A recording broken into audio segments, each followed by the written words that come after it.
I feel the best when I have like those step 5 moments where things that come to me that would normally bother me so much don't bother me, and I can handle it so well. So do you know what you're talking about there?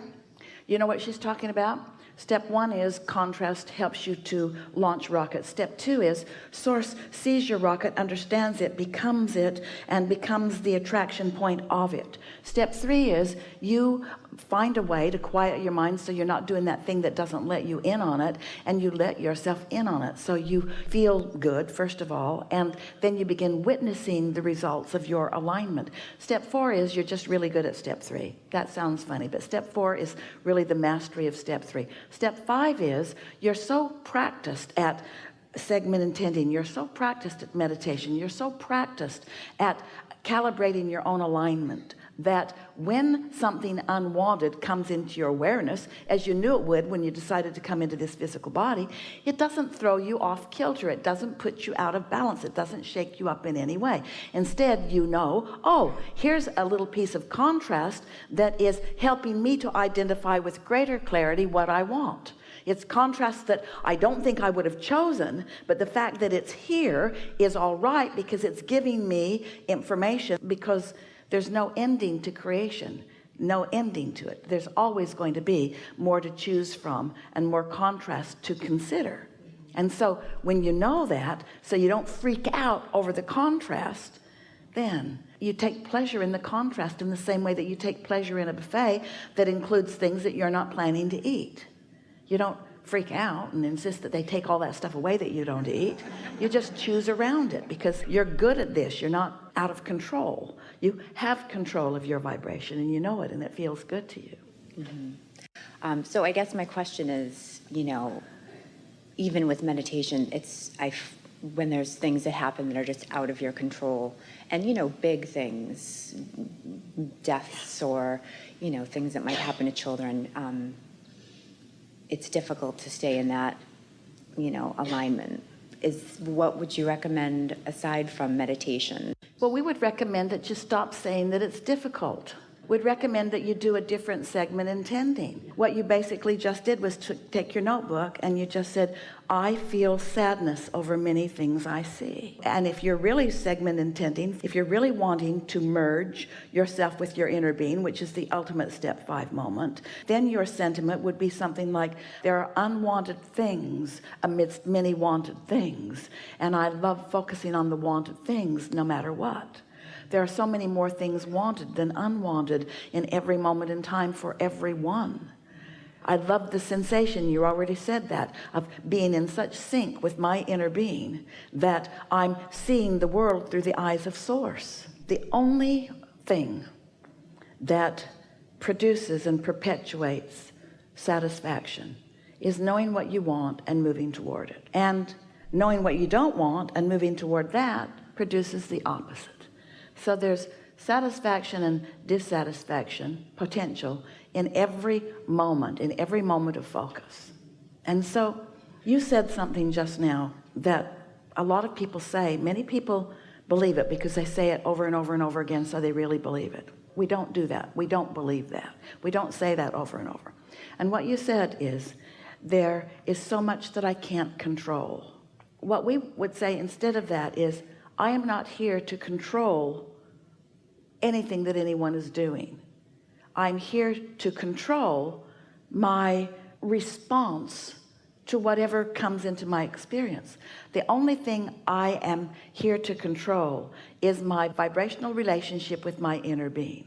Because when I get in control of that, that means that every single moment in time, I'm so practiced at syncing up with that I have access to the thought that my inner being thinks about that. So you're aware that a child has died, and your inner being is aware that that child is eternal, and you're aware that that child is no longer in its physical body, and your inner being is aware that there's no separation between non-physical and physical, and that the communications and the relationships can continue on if they're wanted.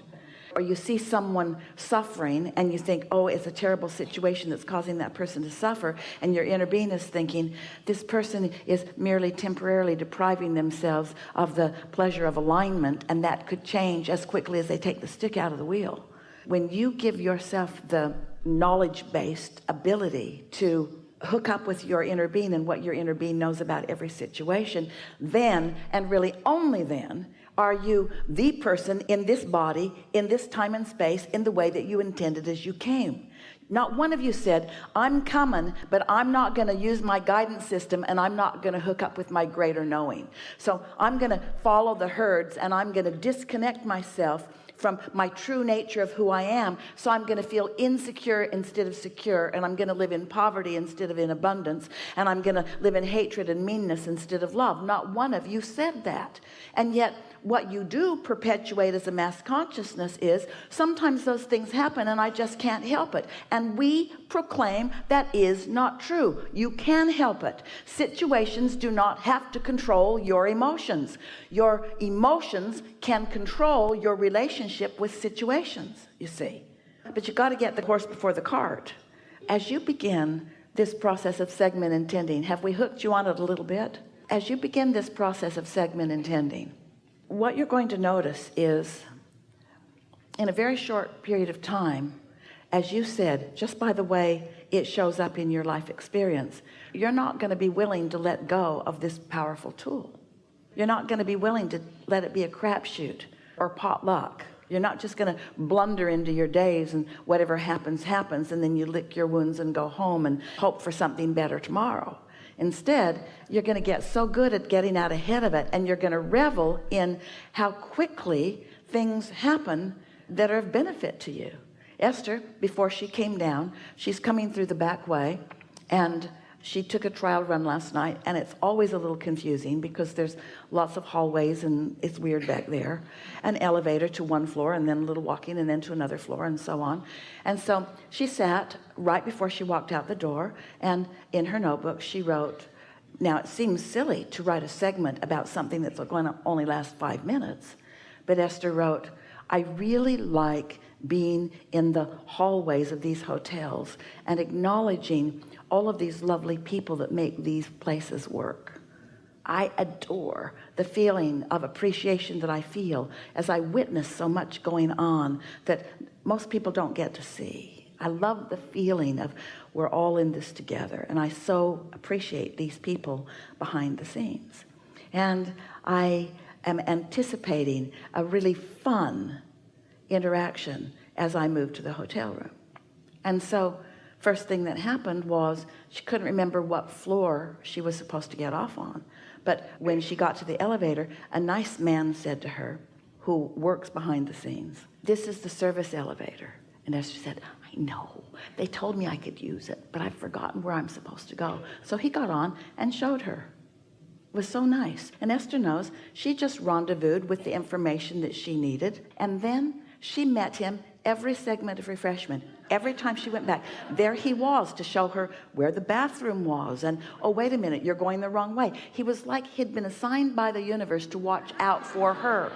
And Esther knows that. She's not missing that. She doesn't think that this is a coincidence or a lucky thing. She knows for sure that she vibrationally aligned with him as she got out ahead of it with the words that she wrote.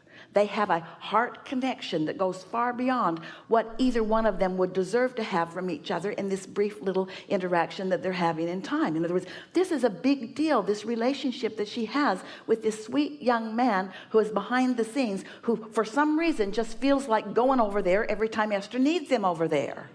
That's co-creation at its best. And there is a whole world of cooperative components all over the place, standing ready and willing and capable of rendezvousing with you, yes, to satisfy your question in the moment, but next to amplify your understanding that things are always working out for you, the fact that you took the time to identify how you want to feel, and not only that you wanted to feel it, but you focused and found the words until you did feel it. You contoured your point of attraction on purpose, and now the world around you is going to show you in manifestation after manifestation exactly what you conjured on your page. It doesn't take very much of that before you know you've got control of your vibration. Therefore, you've got control of your point of attraction. Therefore, you are the deliberate creator of your own reality, you see.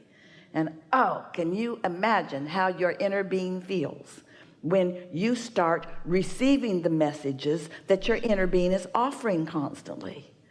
Whew, what a dance we all do together, you see. But as humans, sometimes you think, oh, but I'm here for the mark on the chart, and aren't I here to prove my own worthiness, and should I really be looking to the non-physical to help me out? And we say, of course you should. We're all in this together. You are an extension of that which we are. You are not sent here to prove worthiness or to find your way, to go get lost and then prove your worthiness by finding your way out. Life is supposed to be good for you. It's supposed to feel good for you every step along the way. This segment and this segment and this segment and this segment and this segment. And when you accept that, every segment is supposed to feel good to you, that you're not just doing something so that when you get to work it'll be a little less crappy than it was yesterday. That's not what it's about. It's that this moment matters, and you have the ability to think about whatever it is that you're going to think about in a way that you do feel good now. And as you get hooked on feeling good now, you'll find yourself not even faced with people or with television programs or with things that would knock you off of that. You just don't rendezvous with them. And when you do touch up against them, you can feel right away, just like a hot stove. Ooh, that's something that I can just go someplace else. And before you know it, oh, you are the conscious, aware master of your own experience, where you realize that you just get to sift through all of this and identify what you want, and it comes to you with such ease. And then others who watch you say, how do you do that? And you say, well, it was hard at first, but then I got the hang of it. And they say, what's the hang of it? And you said, first thing I had to accept, my life is supposed to feel good to me. Not just occasionally, not just when I'm on vacation, not just on my 30th wedding anniversary. My life is supposed to feel good to me now, because my inner being's life feels good now. In fact, my inner being feels so good that's why I feel bad when I go someplace other than where my inner being is. If your inner being were not powerful, only love, you would not know the discomfort of diverging from it. The very pain that you feel is evidence of the love that your inner being is. Does that make sense to you?